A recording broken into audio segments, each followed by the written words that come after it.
Alright guys, so the never-ending stream of server closures continues, because today we have two very large closures that have been announced.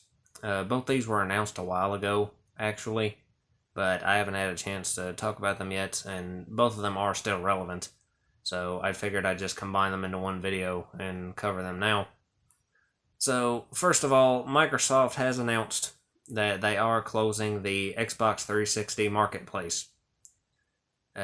Now, this is both the store itself on the 360 console and the website equivalent, so marketplace.xbox.com, which is separate from the current store. So this can get a little bit confusing because there are two separate Xbox stores right now. One is the marketplace, which is specifically for Xbox 360, and the other is just xbox.com on the website, and that's the store that runs with both the Xbox One and the Xbox Series XS.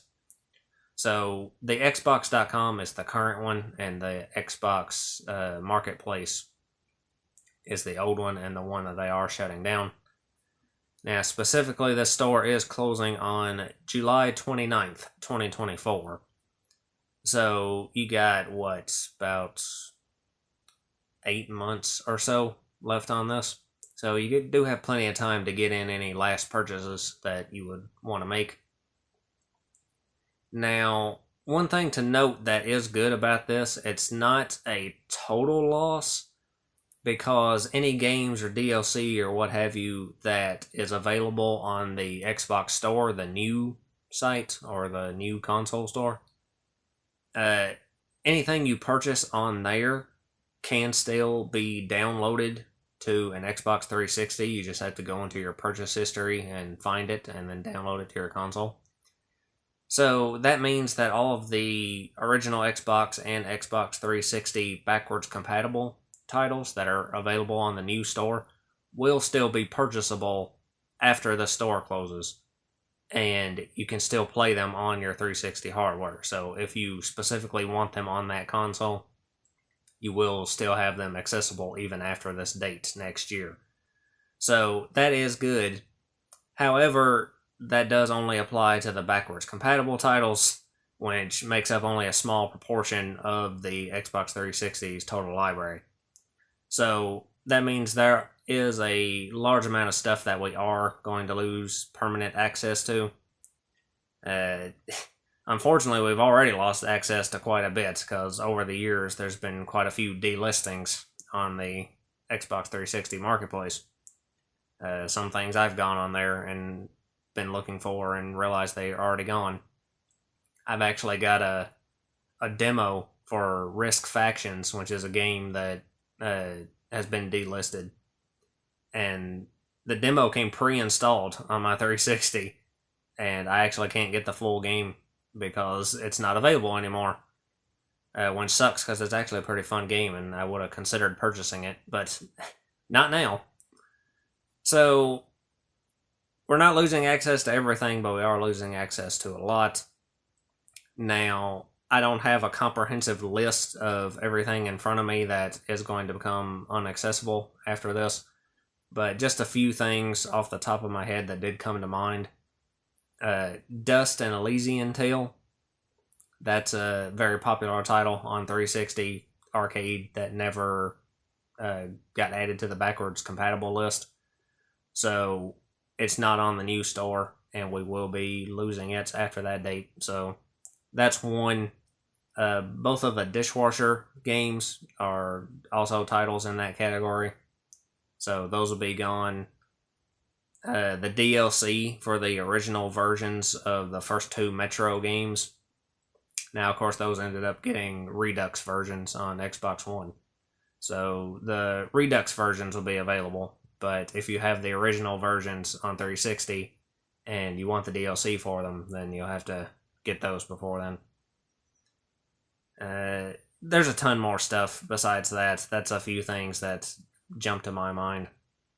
But yeah, you should probably go through your 360 library and find anything that you want to pick up or any DLC you want to get, and check it against the new store to make sure it's something that you need to get before that date or after.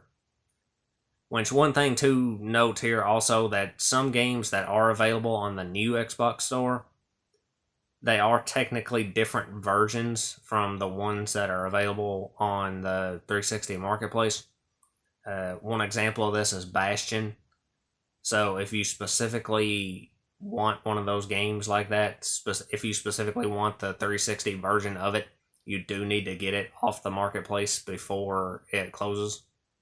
Because if you get it off the new store, it's considered a different version of the game, and you won't be able to download that version of the game to your 360 hardware.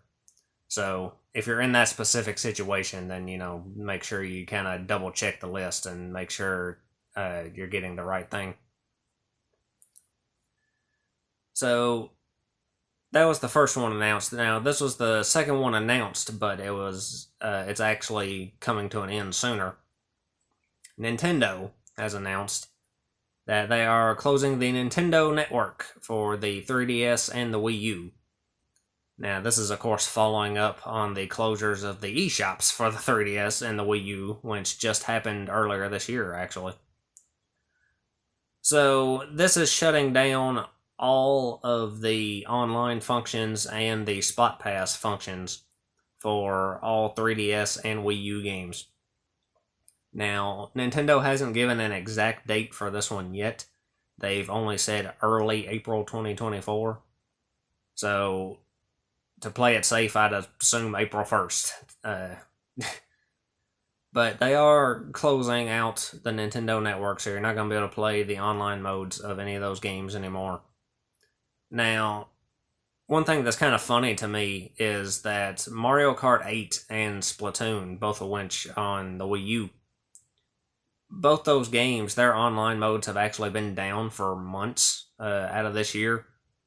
They're back on now, and they've been back on for a while.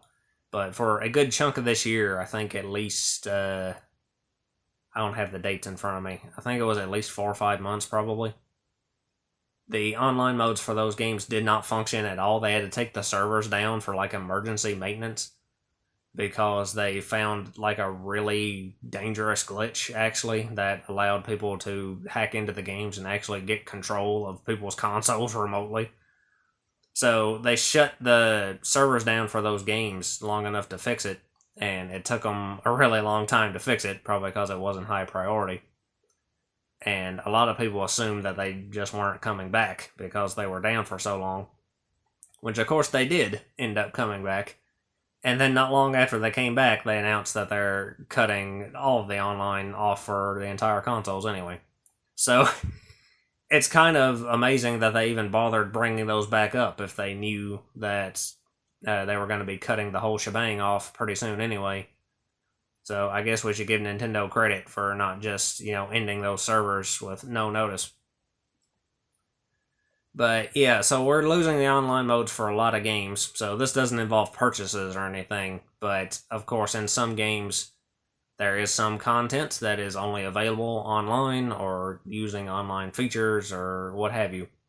So again, you should probably go through any of your 3DS and Wii U games and find anything that has a temporary online thing that you want to get before then and get it done in the next 4 months or so. Which, they have made one exception for this, which I'm kind of surprised they even bothered. But they did say that Pokemon Bank is going to continue functioning, and by extension, Poke Transporter as well. So those servers are not going down. Those still work. Those still will work for now, at least. They did kind of subtly mention that, this will continue for now, but it could end at any time. So that's their nice way of saying, get your fucking transfers done, because we're going to be cutting this off pretty soon too. Which that's going to be a shit show when that happens. But Pokemon Bank will continue to work, at least for the foreseeable future.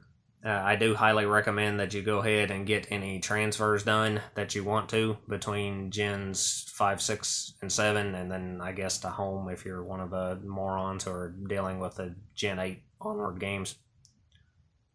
So get those transfers done now before they announce the closure. I don't know when that closure will be, but I guarantee that those servers' days are numbered.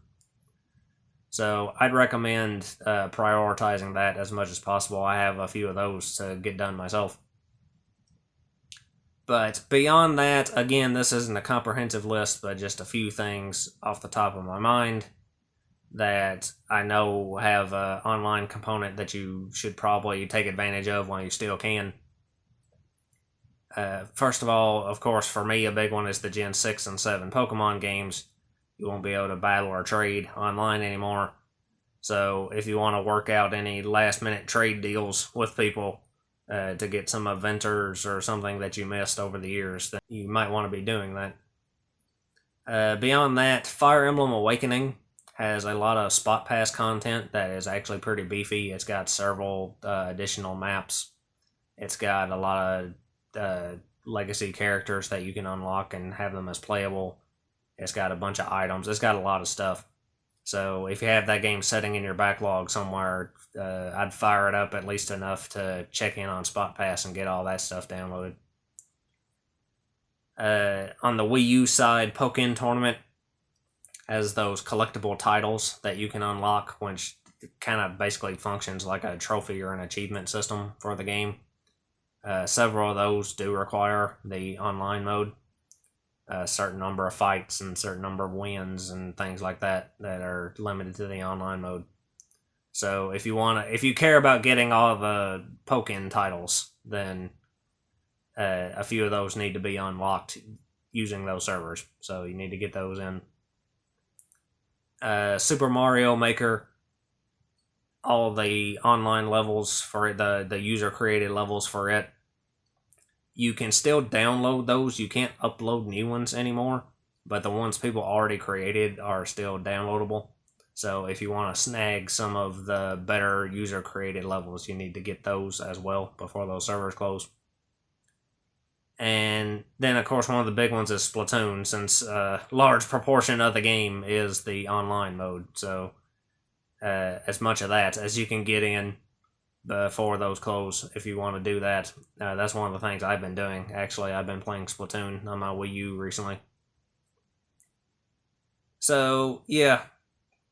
Again, that's not a total comprehensive list. I'm sure I'm forgetting about a bunch of things. That's just a few things that came to my mind. Now, in both the Xbox 360 case and the Nintendo's case, there will be, other methods that you can pursue after the servers close, but it could be some issues specifically with the 360, because after that store closes and all those games aren't available anymore, then the only way to get them will be with a modded console and, sailing the seven seas. And I believe the only way to mod 360 requires a hard mod, so that could be a little bit more intensive than modding some other consoles. So that's another thing to keep in mind. Now, on the 3DS and Wii U side, I know that the modding community is already working on fan-run servers for a lot of stuff. I know Pretendo Network is being worked on. That's one of the big ones. As far as Pokemon goes, there's already a lot of tools and stuff for that, to kind of replace Bank and such. But again, that requires modding consoles and jumping through some hoops, which it'll be easier to deal with on the Nintendo consoles in most cases than it would be on 360. But yeah, that's still something to keep in mind. So anyway, yeah, that's more server closures. They seem to be happening all the time nowadays. Every time I turn around, it seems like we get another server closure announcement. But anyway, I guess that's all I got to say, so lots of luck to you and yours.